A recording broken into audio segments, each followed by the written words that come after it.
E aí, olha só, finalizando a nossa análise da LGPD, é importante todo agora foco, né, do legislador é o seguinte, olha, temos aqui a Lei de Proteção, a Lei Geral de Proteção de Dados, né?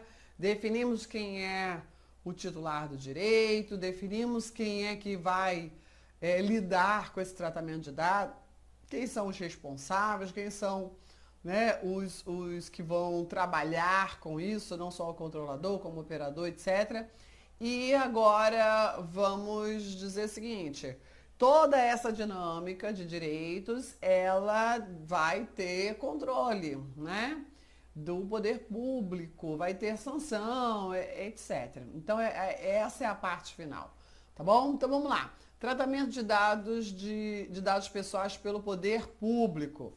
O tratamento de dados pessoais pelas pessoas jurídicas de direito público, ok? Referidas aí na Lei de Acesso à Informação, deverá ser realizado para o atendimento de sua finalidade pública, né? Então, cada ente público, cada instituição tem a sua finalidade pública e também poderá haver o tratamento de dados por essas, né, estruturas públicas dentro das suas finalidades, na perseguição do interesse público, com o objetivo de executar competências legais ou cumprir atribuições no serviço público, desde que sejam informadas as hipóteses em que, no exercício de suas competências, realizam o tratamento de dados pessoais. Ou seja, é natural, né? Olha, as pessoas jurídicas de direito público vão também atuar no tratamento de dados, mas também tem que cumprir as limitações. Não é porque é poder público que pode fazer o que quiser, entendeu? Só que é lógico, né? O interesse público prevalece sobre o interesse privado. O poder público ele tem maiores possibilidades que uma empresa privada, uma pessoa jurídica de direito privado, ok? Fornecendo aí informações claras, atualizadas sobre a previsão legal, finalidade, nada de diferente, né? Ok? E que seja indicado aí um encarregado quando realizar operações de tratamento de dados pessoais, porque nós temos sempre que ter um agente público responsável por qualquer desempenho na estrutura pública, né? Bom, os serviços notariais e de registros exercidos em caráter privado, apesar de ser uma delegação pública, né, por delegação pública, terão o mesmo tratamento. Isso aqui é interessante, porque os notariais e registros, né, aqueles cartórios extrajudiciais, seja de registro civil, seja de registro de pessoas naturais, seja de protesto, títulos, ok? Esses cartórios todos de notas e registros, eles são exercício privado, né? Eles desempenham exercício privado, mas delegando, é o exercício de caráter privado, mas é uma delegação pública. E aí terão o mesmo tratamento dispensado às pessoas jurídicas públicas, ok? Porque é uma delegação pública exercida em regime privado. Isso é importante. Então, eles, apesar de ter natureza jurídica de direito privado, observam o regramento destinado às pessoas jurídicas de direito público. Para concurso, isso é mega importante, né? O que mais? Os órgãos notariais de registro devem fornecer acesso aos dados por meio eletrônico para a administração pública, tendo aí em vista as finalidades. As empresas públicas, presta atenção, sociedade de economia mista, que atuam em regime de concorrência, né, terão o mesmo tratamento dispensado às pessoas jurídicas de direito privado particulares, né? Então, apesar de ser pessoas jurídicas de direito público, ter capital público, vai ter porque estão atuando na livre concorrência. Regime de concorrência, livre mercado. Aí vão ter, para ser isonômico, ter o mesmo tratamento das pessoas jurídicas de direito privado particulares, ok? Isso é isonomia, hein? As empresas públicas de sociedade de economia mista, quando estiverem operacionalizando políticas públicas, não é livre concorrência, e no âmbito de execuções delas, terão o mesmo tratamento dos órgãos e entidades do poder público. Então, assim, empresa pública, sociedade de economia mista, depende aí do que vocês estão atuando. Se for no regime de concorrência, livre mercado, vocês vão, por questão de isonomia, vocês vão ter o mesmo tratamento das empresas privadas particulares. Se vocês estiverem atuando ali com políticas públicas, aí vocês vão ter o mesmo tratamento e responsabilização das pessoas jurídicas de direito público, as entidades de poder público. O uso compartilhado de dados pessoais pelo poder público deve atender a finalidades específicas. De novo, se repete isso. Sempre tem que estar lá a finalidade específica de execução de políticas públicas e de atribuição legal dos órgãos pelas entidades públicas. Respeitado o princípio de proteção. Transferência internacional de dados. Aí a transferência internacional somente é permitida no seguinte caso. Aí eu vou deixar um dever de casa para você. É um rol, né? Somente é um rol taxativo para transferir de um país para outro, ok? Para países ou organismos internacionais que proporcionem grau de proteção adequado ao que está na lei. Então nós temos então, lá no continente europeu nós já temos, até porque nós nos inspiramos lá, né? Mas quais são esses países, tá bom? Agora, essa é a parte aqui importantíssima, a responsabilidade e ressarcimento de danos, né? Porque até então ter lei, regra para poder proteger a nossa privacidade, a nossa intimidade, tá lá, né? A Constituição desde 88. Aí lá tá, eu sei que em 88 não tinha esse universo digital, universo eletrônico, mas tinha já a proteção à privacidade e à intimidade, né? E aí veio a internet, veio rede social, veio esse compartilhamento de dados e cadê? A regulamentação demorou, mas começou agora com a LGPD. E aí, nessa parte aqui, o legislador se preocupa em realmente normatizar, sistematizar a responsabilidade e a punição, para quem não obedece os comandos legais, né, de proteção. O controlador ou o operador, que em razão do exercício da atividade de tratamento de dados pessoais causar a outrem dano patrimonial, moral, seja individual, seja coletivo, em violação à legislação de proteção de dados pessoais, é obrigado a repará-lo. A fim de assegurar a efetiva indenização ao titular de dados, o operador responde solidariamente pelos danos causados pelo tratamento quando descumprir as obrigações da legislação de proteção de dados ou quando não tiver seguido as instruções, né, lícitas do controlador. Então, o operador desobedeceu os comandos do controlador. Então, vai responder solidariamente. Ué, Claudete, mas ele foi o único culpado, o controlador não tem culpa não. Sim, mas o controlador é o responsável pela escolha do operador, né? Então, responde solidariamente, responde junto. Porque os dois vão ser responsabilizados, né? É isso, eles vão se equiparar ao controlador. Hipótese em que o operador equipara-se ao controlador. Os controladores que estiverem diretamente envolvidos no tratamento, do qual decorrerem danos ao titular dos dados, respondem solidariamente também, salvo aí as hipóteses de exclusão do artigo, desse mesmo artigo, não, do próximo artigo que a gente vai tratar. O juiz, no processo civil, poderá inverter o ônus da prova a favor do titular de dados.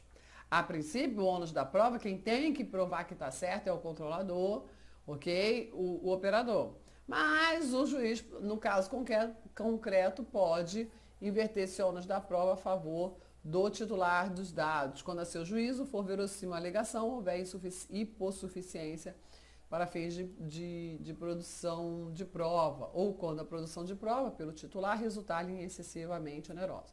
Ou seja, o que está dizendo aqui? Olha, a regra, o legislador reafirma isso, né? Aqui está poderá. Há interpretações de que já a doutrina fala assim, não, isso aqui o legislador já está falando o seguinte, olha, cabe ao operador e ao controlador o ônus da prova, né? O que o legislador falou aqui é o seguinte, não, o ônus da prova continua ao autor, aquele que alega, né? Mas se o juiz perceber que para o autor está muito difícil provar, né, o que ele está alegando, dano sofrido, ele inverte. Não, controlador, operador, você que vai provar que não provocou o dano, entendeu? É isso. As ações de reparação de danos coletivos que tenham por objeto a responsabilização nos termos do CAPT podem ser exercidas coletivamente, como a gente já falou, pode ser um exercício coletivo ou individual. Aquele que reparar o dano ao titular tem direito de regresso. Ah, só o operador que reparou o dano, ele vai e aciona o controlador e vice-versa, porque a responsabilidade solidária, ok? Então, se só um bancar essa indenização, ou só o controlador que bancou, ele vai e entra com ação de regresso contra o operador, né, ok? Isso é possível, na medida de sua participação no evento danoso. Os agentes de tratamento só não serão responsabilizados quando provarem o seguinte, que não realizaram o tratamento que lhes é atribuído, não fui eu que fiz isso, né? Não fui eu, e ele provou. Que, embora tenha realizado o tratamento de dados pessoais que lhes é atribuído, não houve violação. Cumpriu toda a legislação, entendeu? Ou ainda que o dano é decorrente de culpa exclusiva do titular dos dados ou de terceiro, não foi culpa dele, né? Ele conseguiu provar isso. Então, aí ele vai ficar isento de responsabilidade, ok? Bom, o tratamento de dados pessoais será irregular, quando deixar de observar a legislação, é claro, ou quando não fornecer a segurança que o titular pode esperar, considerando circunstâncias relevantes, ou seja, o modo pelo qual é realizado, exemplificativo esse rol, né? O resultado e os riscos razoavelmente dele se esperam. Todo mundo fala assim, mas nada na internet é seguro, tá, mas tem que ter uma razoabilidade, né? E aí pode fazer farra do boi, pode fazer o que quer, né? Assim também não. As técnicas de tratamentos pessoais disponíveis à época foi realizado, tudo que podia ser feito, lógico, na internet, no universo digital, tudo se atualiza, né? Muito. Então, quais são as técnicas de segurança, né, adotadas? É isso. Segurança e boas práticas, segurança e sigilo de dados, acabei de falar, né? As boas práticas, elas são constantemente atualizadas. Lógico, não pode se esperar que hoje, né, que um dado armazenado lá no ano de 2000, a gente está em 2022, que seja da década de 2020, e aí a gente não pode exigir que tenha que lá atrás, né, no ano 2000, se exige os melhores mecanismos de segurança, igual o que acontece hoje, que já foram atualizados, né? Enfim, os agentes de tratamento devem adotar medidas de segurança, técnicas e administrativas aptas a proteger os dados pessoais de acessos não autorizados e de situações acidentais ou ilícitas de destruição, perda, alteração, comunicação, enfim. O controlador deverá comunicar à autoridade nacional, vamos ver que autoridade é essa, e ao titular a ocorrência de incidentes de segurança que possa acarretar em risco ou dano relevante para os titulares, né? A gente vê no judiciário, né, tem muitos dados, principalmente dados sensíveis, né, das pessoas, né, com os processos. E aí há uma cautela imensa, eu sou do judiciário, vivo isso, uma cautela imensa quanto à segurança dos sistemas de processamento por conta disso, né? Da segurança, os mecanismos de segurança para a proteção desses dados. Fiscalização. Essa parte aqui, claro que a banca vai amar, né? A banca gosta disso, da fiscalização, né? Das sanções.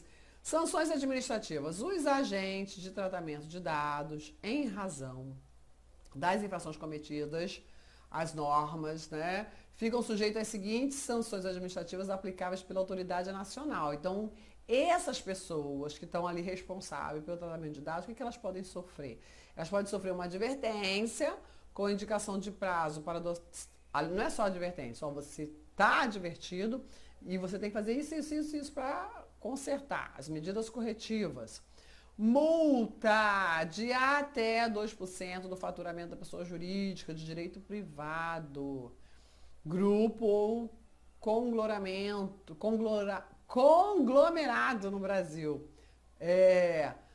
no seu último exercício, excluído aí os tributos, limitado aí o total de 50 milhões de reais por infração. Uma multinha e tanto, hein? 50 milhões de reais. Multa diária, observado o limite total acima de 50 milhões de reais. Publicização da infração após devidamente apurada e confirmada sua ocorrência, né? Ó. Isso para a imagem da empresa que lida com dados, né? A gente teve tempos atrás o Google, o Facebook, né? O Google não, foi o Facebook, foi um baque. Ele não se recuperou até hoje. Bloqueio dos dados pessoais, né?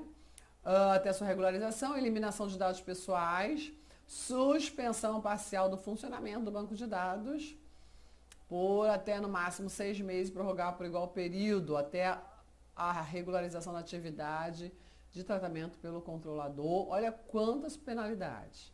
Suspensão do exercício da atividade de tratamento de dados, também pelo prazo máximo de 6 meses, prorrogar por mais 6. Isso aqui é artigo para a sua prova. Proibição parcial ou total do exercício de atividade relacionada ao tratamento de dados, proibição parcial ou... perdão. É isso, né? Esse último aqui é igual. O que mais? As sanções serão aplicadas após, claro, procedimento administrativo com ampla defesa. Sempre.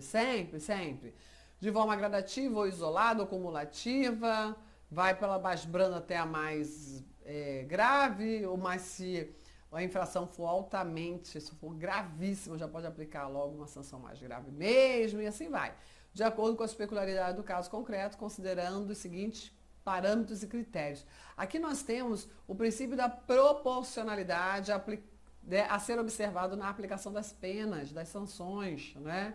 O que está dizendo o legislador? Olha, autoridade competente, essas são as sanções. Na hora de aplicar, você pode ficar livre para escolher, mas use aqui os critérios para aplicar a sanção ou as sanções com proporcionalidade. É isso. E então você vai considerar a gravidade e a natureza das infrações, dos direitos afetados, a boa-fé, né, do infrator, a vantagem oferida ou pretendida pelo infrator, condição econômica do infrator, porque não adianta você aniquilar o infrator, né?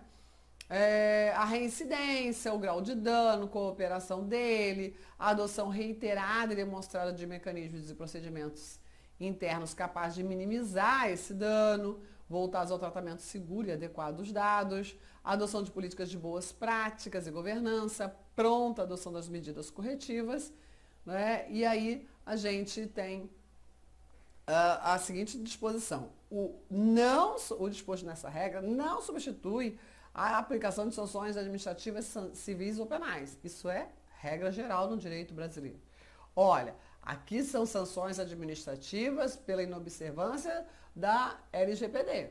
Mas você pode sofrer outras sanções administrativas, você pode ser processado criminalmente, pode ser processado civilmente, e não tem problema não, né? Então é isso que o legislador está dizendo para o controlador e operador. A Autoridade Nacional de Proteção de Dados, a ANPD, e o Conselho Nacional, outro tema que banca examinadora gosta. Então, a lei criou a ANPD, Autoridade Nacional de Proteção de Dados, órgão da administração pública federal. Lembra que essa lei é de aplicação nacional? Sim, é de lei de aplicação nacional, ser observado pela União, Estados, DF, municípios e Distrito Federal. Mas o órgão, a entidade, a instituição que fiscaliza é federal, ok? Integrante da Presidência da República. A natureza jurídica da ANPD é transitória e poderá ser transformada pelo Poder Executivo em entidade de administração pública federal indireta, como autarquia especial vinculada à Presidência da República. E essa entidade tem autonomia técnica e decisória. A ANPD ela é composta de seguintes órgãos. Aqui está a estrutura da ANPD.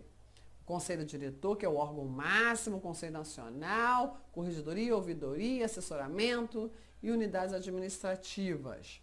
O Conselho Diretor, que é o órgão máximo, ele é composto aí de 5 diretores, incluído o diretor-presidente. E os membros desse conselho diretor, eles vão ser escolhidos pelo presidente da República e também nomeados por eles após a aprovação do Senado. Então, o presidente escolhe, submete a sabatina do Senado e, sabatinado pelo Senado e aprovado, o presidente nomeia, ok? É isso. Os membros do Conselho Diretor serão escolhidos dentre brasileiros que têm a reputação ilibada, nível superior de educação e elevado conceito no campo da sua especialidade. Mandato de 4 anos. Então, eles vão exercer mandato de 4 anos. E aqui está o rol de competência dessa entidade. Zelar pela proteção dos dados pessoais, zelar pela observância dos segredos comercial e industrial, observar a proteção dos dados pessoais e o sigilo das informações.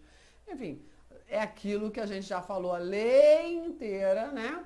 E agora temos um órgão que vai zelar por tudo isso e cobrar das estruturas públicas e privadas o respeito e a observância. E se não acontecer, penalidade. Desde que observada sempre, ampla defesa. A aplicação das sanções são, olha isso, compete exclusivamente à ANPD. Então, todas aquelas sanções que nós vimos, quem é que aplica? A ANPD. Ok?